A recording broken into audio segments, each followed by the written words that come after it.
Tiniyak po ng Commission on Elections o COMELEC na tuloy pa rin ang BARM election sa Oktubre kahit hindi pa sinisimulan ng National Printing Office ang pag-iimprenta ng mga balotang gagamitin. Ang detalye sa ulat ni Luis Erispe.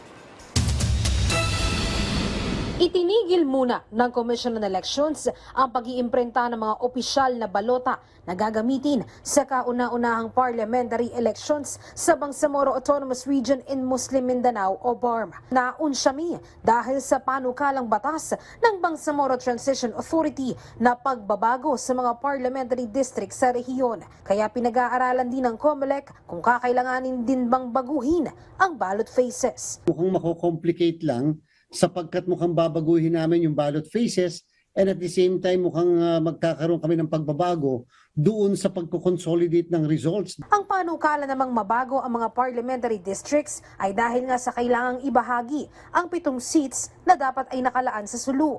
Hindi pa pirmado ng interim chief ng BTA ang panukala. Pero giit ng COMELEC, baka mas malaki ang maging epekto kung hindi nila ito susundin.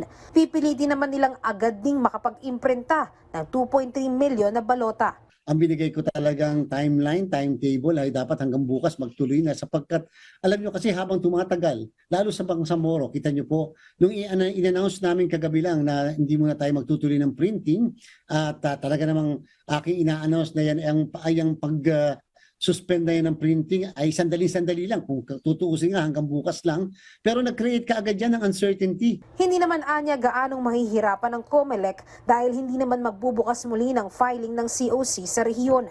Ang mga kandidato mananatili din sa orihinal nilang distrito at ang 7 seats na napunta sa mga bagong distrito ay mag-a-appoint ang Pangulo. Mabusisi lang ang reconfiguration o pagsasaayos ng datos para sa pagko-consolidate ng mga boto. Pero nilinaw ng COMELEC, hindi sapat na dahilan ito para maunsyami rin ang halalan sa October 13. Sinisiguro nilang tuloy pa rin ang botohan. Isang araw lang ang ating hiningi upang mapag-aralan yung panukalang batas na yan na maaaring maging batas anytime ay nagkaroon na ng uncertainty. So hindi pa pwedeng tumagal at humaba. Yung uncertainty na yan, lalong-lalo na yung printing ng balota ng Bangsamoro. Samantala, katuwang naman ng COMELEC ang Philippine Army sa pagsisiguro na magiging maayos at payapa ang eleksyon sa rehiyon.